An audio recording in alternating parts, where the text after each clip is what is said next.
Grandma's reaction is sharply focused and etched permanently in my memory.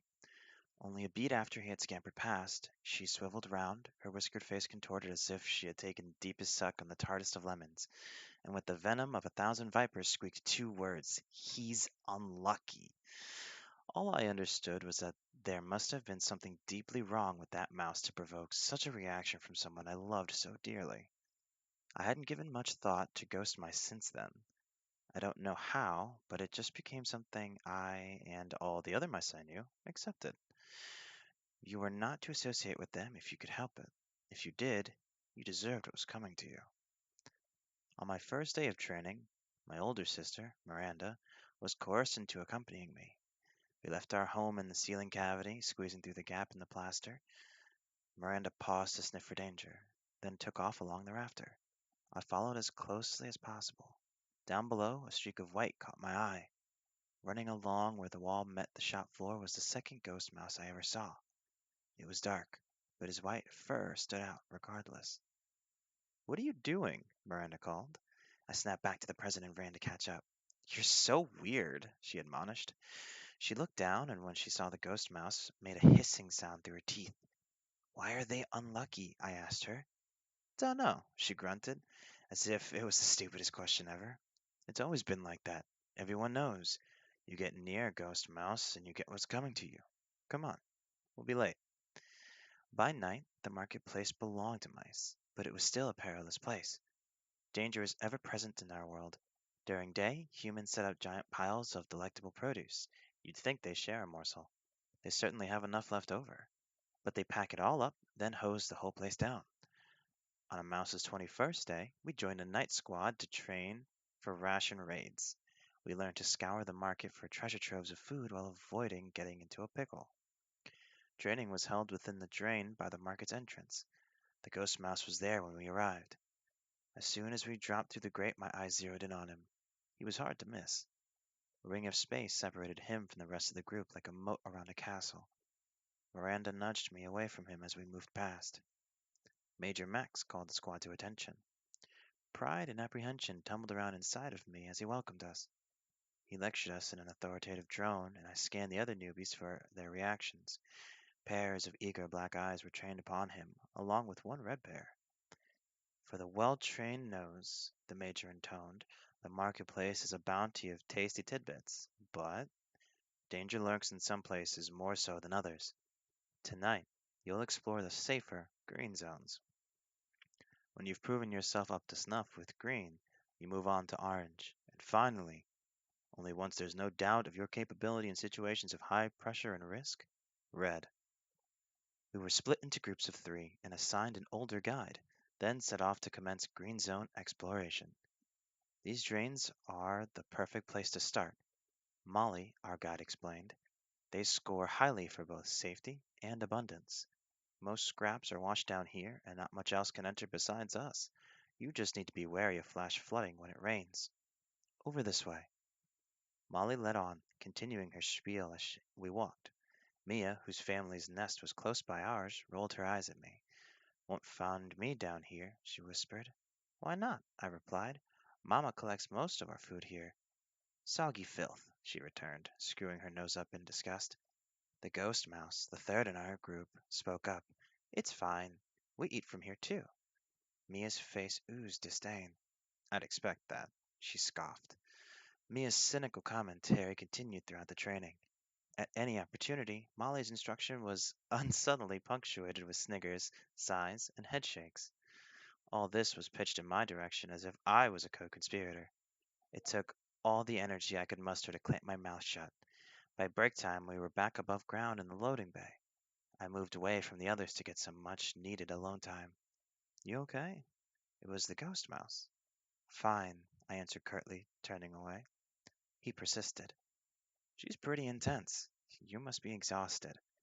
I didn't reply. He took a step closer. Instinctively, I stepped away. "Want some?" he offered. I glanced at his outstretched paw, a chunk of cauliflower. I wanted to take it, but was prevented by an image of Grandma's face in my mind. "I know what you're thinking," he said. "About luck. You don't believe it, do you?" "Of course not," I huffed and took the morsel from him. We sat quietly for a bit, nibbling. I'm Miles, he said. Marco, I replied, tucking my unswallowed mouthful in my cheek. Thanks. What are you doing?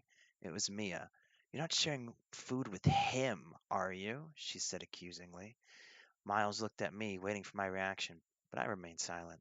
She spat on the ground and dragged a paw across it, marking a curse barrier between herself and us. I opened my mouth in defense, but movement at the head of the loading bay stopped me short. It was a dog, silhouetted by the streetlight, its shadow stretched across the ground. It padded our way, snout down. Grandma's face reappeared in my mind. Sensing the heat of her burning gaze, I dropped the cauliflower. I could see Molly back where we had left her, crouching in the gutter behind a chip packet, frozen, just like us. Her leg muscles twitched, ready to dash. I knew the risk assessment she'd be going through.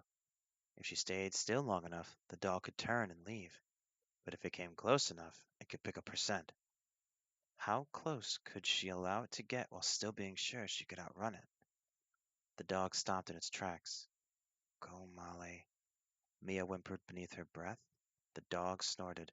It crouched down stealthily, its entire body focused. Hunting mode.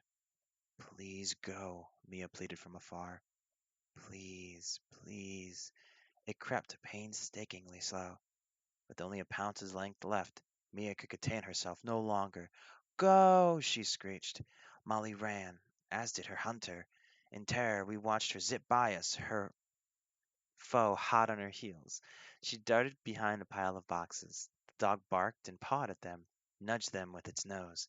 Let's go! Mia squealed in panic and took off down an adjacent alley. The dog's attention shifted. It left the cardboard jumble and, its paws skidding on the cobblestones, took off after us. My feet barely touched the ground as I hurled down the alley. I don't know what was faster, my scurrying feet or my pounding heart. I heard Miles call from behind, It's a dead end! He was right. The back doors of the meat hall were ahead, but firmly closed. What do we do? What do we do? Mia panted, pulling up to a halt, her eyes wide as she watched the dog bearing down on us. By the doors was a gigantic metal dumpster. Miles scurried into the gap underneath. I followed shortly behind. Mia was left no choice but to do so too. From our fortress, we watched the dog's paws trapeze back and forth round the perimeter of the bin. Its muzzle appeared, and it barked its frustration. I could see saliva oozing between its fangs. Trying another tack, it stuck its paw into the gap. We pressed ourselves against the wall to avoid its swiping claws. What now? I asked, not really expecting an answer. There, Miles said, pointing. Above us, in the corner of the dumpster's rust-corroded underbelly, was a hole. We're not going in there, stated Mia, shaking her head adamantly. That's red zone. We go in there, there's only two ways out.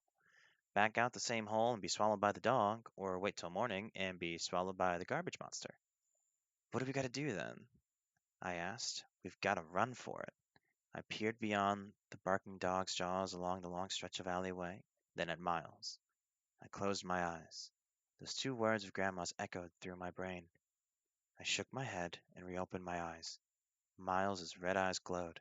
Trust me, he said. I nodded. He made a run for it and leapt into the hole. I didn't wait for Mia's permission. I followed immediately after. The dog barked and swatted with its paw, but I was clear.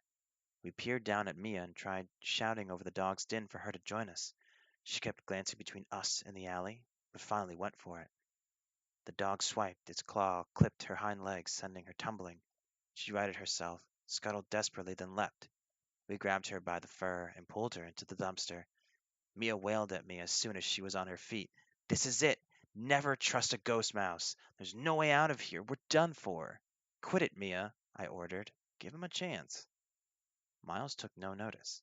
His nose twitched, taking in our surroundings. I took a sniff too.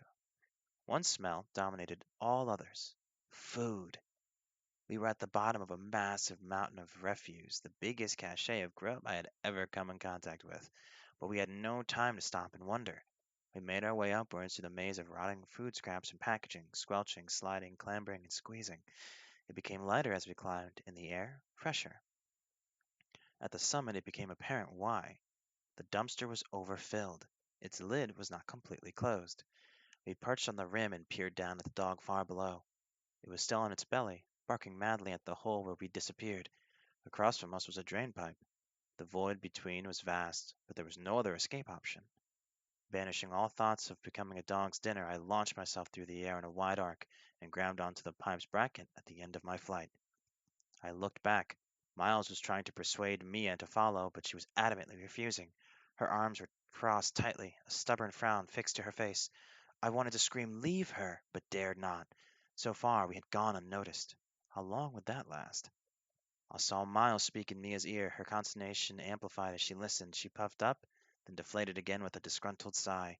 She turned huffily away from him, teetered on the edge, then leapt.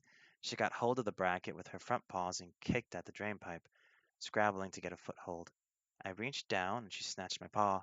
She clambered over the top of me, kneed me in the guts, stamped on my head.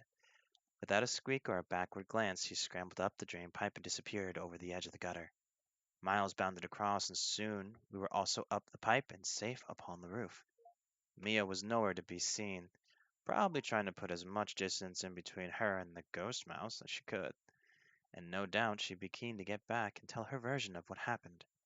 We sat in between two tiles, taking a moment to calm ourselves and allow the adrenaline to subside. We were wedged closely together, and I could feel Miles's white fur brushing up against my own with every intake of air. This time, I didn't move away. "Miles," I whispered, head down. "I'm sorry if you know, being unfriendly before." "Let's leave it," he said. "You figured it out. That's the main thing." We sat for a bit, long enough for me to feel if I needed to say something before it became awkward. "What did you say to Mia?" I asked, to make her jump. Miles grinned. "I told her that she could stay. I told her that she could even climb back down and chance it along the alley if she wanted. But if she did, I would stick right by her, like glue." I giggled. Down below in the laneway, the dogs barking quiet and finally ceased. "And the dumpster lid?" I asked. "How did you know it would be open?"